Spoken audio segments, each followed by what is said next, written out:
اب ہم اس کے MCQs کرتے ہیں اور اس کی فلنگ دا بلینکس ہیں وہ کر لیتے ہیں۔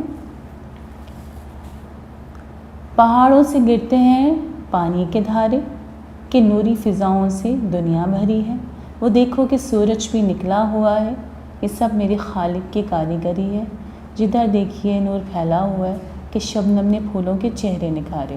اب اس کے ہم MCQs کرتے ہیں۔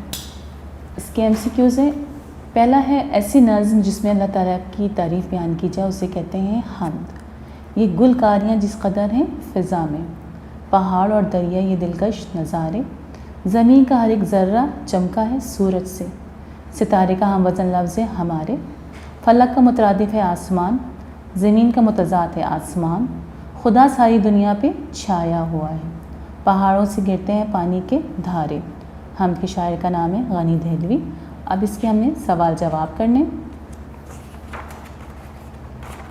پہلے بند میں شاعر نے کن دلکش نظاروں کا ذکر کیا ہے؟ ابھی میں نے آپ کو نظم کو ہی وضاحت کی ہے۔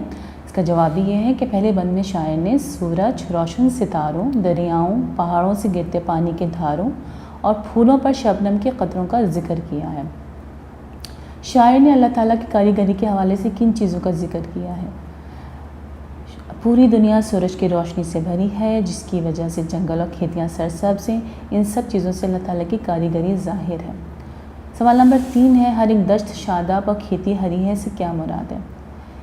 اس سے مراد یہ ہے کہ جنگل سرسبز اور کھیت ہرے بھرے ہیں اور یہ سب سورج کی روشنی کی وجہ سے ہے۔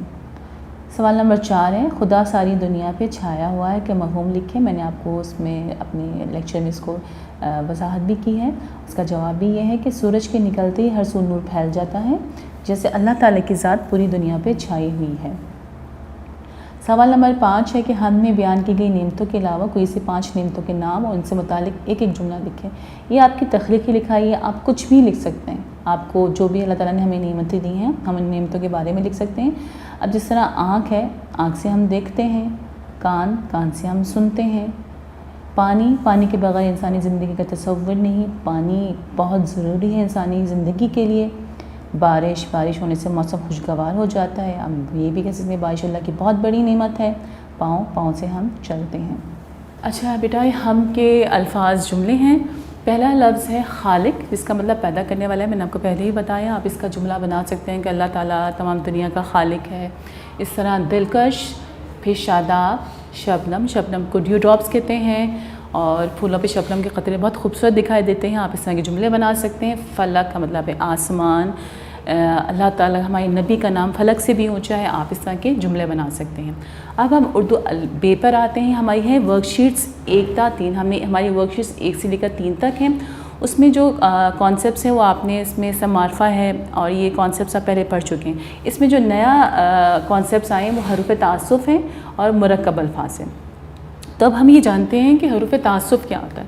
حروف تعسف سے مراد وہ الفاظ ہیں جو افسوس کے مقام پر بولے جاتے ہیں، جیسے ہائے کاش، جیسے کسی کی کوئی چیز گم جاتی ہے ہم کہتے ہیں ہائے اس کی وہ چیز گم ہو گئی۔ خدا نخواستہ کسی کا انتقال ہو جاتا ہے ہم کہتے ہیں ہاں اس کا انتقال ہو گیا۔ مطلب وہ لفظ، وہ الفاظ، وہ ایکسپریشنز جو ہم افسوس کے مقام پر بولتے ہیں ان کو ہم حروف تعسف کہتے ہیں۔ مرکب الفاظ بھی ایک نیا کانسیپٹ ہے آپ کی ورک شیٹس میں۔ مرکب الفاظ سے مراد الفاظوں کو 2 بامعنی الفاظوں کے مجموعے کو مرکب الفاظ کہتے ہیں۔ اب جس طرح ہے آپ کی بیل گاڑی، ٹھیک ہے، بیل کا مطلب بھی الگ ہے، گاڑی کا مطلب بھی الگ ہے، لیکن یہ جب دونوں لفظ ملتے ہیں تو ایک نیا مفہوم بنتا ہے، ٹھیک ہے۔ جس طرح ہے طالب علم، طالب ایک الگ لفظ ہے، علم ایک الگ لفظ ہے، لیکن جب دونوں ملا تو ایک مفہوم بن گیا طالب علم۔ اس طرح پھول جھڑی، اس طرح خانہ کعبہ، بہت سارے الفاظ ہیں مرکب الفاظ۔ پھر ہمارا ایک کانسیپٹ ہے جی جملہ کلمہ محمل۔ آپ یہ اپنی پچھلی کلاسز میں بھی اس کے بارے میں ہم پڑھتے آ رہے ہیں، میں آپ کو دوبارہ بتا دوں۔ جملہ کسے کہتے ہیں؟ بامعنی لفظوں کا مجموعہ، جس سے ہمارا ایک جملہ بنتا ہے، جس کو ہم سینٹنس بھی کہتے ہیں۔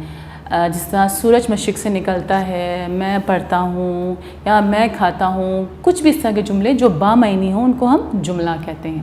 پھر ہمارا ہے جی کلمہ کہتے ہیں بامعنی لفظ، ٹھیک ہے، ایک بامعنی لفظ ہو، جیسے کھانا، جیسے سونا، جیسے جاگنا۔ اب کوئی شخص بولتا ہے جی کھانا، تو ہمیں پتہ چل جاتا ہے کہ اس کو یا تو بھوک لگی ہے یا وہ کھانا کھا چکا ہے، مطلب بامعنی لفظ ہے، اس کو ہم کلمہ کہتے ہیں۔